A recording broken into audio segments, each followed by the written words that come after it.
বিসমিল্লাহির রহমানির রহিম। বিশ্ব আধ্যাত্মিক জ্ঞান সঞ্চার দরবার শরীফের প্রতিষ্ঠাতা আমার মুর্শিদ কেবলা গাউসুল আজম শামীম চিশতির দরবার হইতে আমি শাহ আলম আপনাদের জানাই আন্তরিক শুভেচ্ছা ও অভিনন্দন। আমার মুর্শিদ কেবলা গাউসুল আজম শামীম আলী চিশতির একটি গ্রন্থ হইতে কিছু আলোচনা নিয়ে আবারও আপনাদের সামনে হাজির হইলাম। আশা করি সকলেই ভালো আছেন এবং সকলেই মনোযোগ সহকারে শুরু থেকে শেষ পর্যন্ত আমার এই আলোচনাটি শুনবেন। আমার মুর্শিদ কেবলা গাউসুল আজম শামীম আলী চিশতি যে গ্রন্থটি লিখেছেন সেই গ্রন্থটির নাম হইলেন শরীয়তের পেট থেকে হাকিকত ও মারফাতকে উদ্ধার। এই গ্রন্থ হইতে যে আলোচনাটি আপনাদের সামনে করিব সেই আলোচনাটি হইলেন কাবা কি, কাবার দিকে মুখ করিয়া নামাজ পড়ি, এই নিয়ে কিছু তত্ত্ব আলোচনা করিব। শুরুতেই বিশ্বের সকল স্তরের লোকদের উদ্দেশ্য করে বলছি, আমার লক্ষ্য আমার মুর্শিদ কেবলা গাউসুল আজম শামীম আলী চিশতির লেখা গ্রন্থের বিষয়বস্তু আপনাদের সামনে উপস্থাপনা করা, যাতে আপনারা সকলেই হাকিকত জানতে পারেন, বুঝতে পারেন এবং হাকিকতের জ্ঞান নিতে পারেন। আজকে আমি যে আলোচনাটি আপনাদের সামনে করিব সেই আলোচনাটি আপনাদের জন্য অনেক গুরুত্বপূর্ণ, কারণ আজকের এই আলোচনার মাধ্যমে কাবার হাকিকত আপনারা জানতে পারবেন। তাই সকলে মনোযোগ সহকারে শুরু থেকে শেষ পর্যন্ত এই আলোচনাটি শুনুন। যে কাবার দিকে মুখ করিয়া নামাজ পড়ি, কাবা শব্দের অর্থ কি, কাবার দিকে মুখ করিয়া নামাজ পড়িতে হয় কেন এবং কাবা কত প্রকার, কোন কাবার দিকে মুখ করিয়া নামাজ পড়িলে আল্লাহর সেজদা পাইয়া থাকেন, যাহা কিছু করিব আমরা সকলেই জানিয়া বুঝিয়া করিব।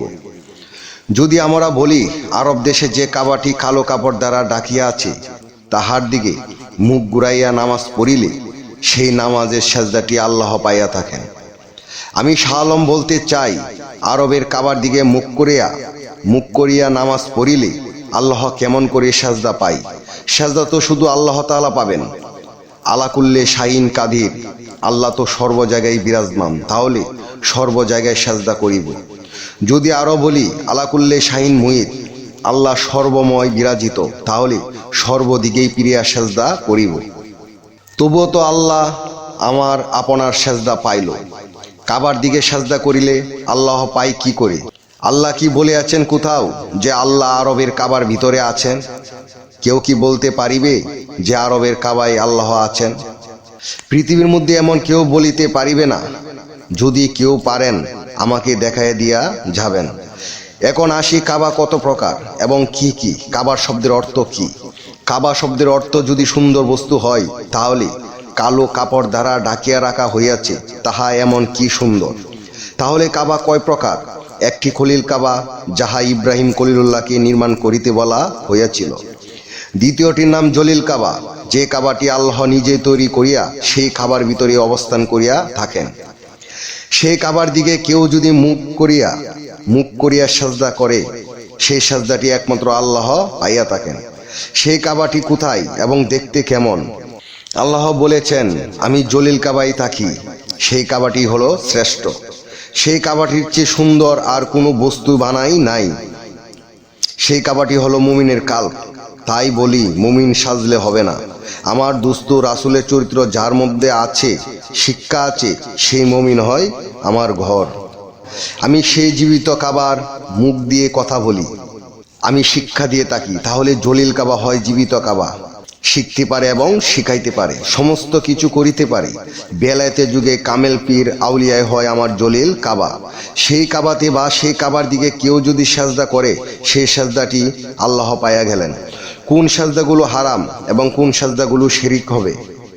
যদি আউলিয়ার সামনে যাইয়া মুখামুখি সাজদা করে আর বলি আউলিয়া আকবার, শিরিক হইয়া যাইবে। যদি বলি মুমিন আকবার, শিরক হইয়া যাবে। যদি বলি পীর আকবার, তাহলেও শিরক হইয়া যাইবে। আর যদি বলি আল্লাহ আকবার, তাহলে সেই সাজদাটি আল্লাহ মুমিন বা কামেল পীরের কালবে বসিয়া এই সাজদা আল্লাহ নিয়ে গেলেন। কেননা আল্লাহ তাআলা বলিয়াছেন, মুমিন ব্যক্তির কাল্ব হয় আমার সিংহাসন। আমার পীরকে কেবলা বানায়া যখন আমি সাজদা করেছিলাম, তখন আমি এই বলিয়া সাজদা করিয়াছিলাম আল্লাহ আকবার, আমার কাছে আমার পীর কেবলাই মুমিন।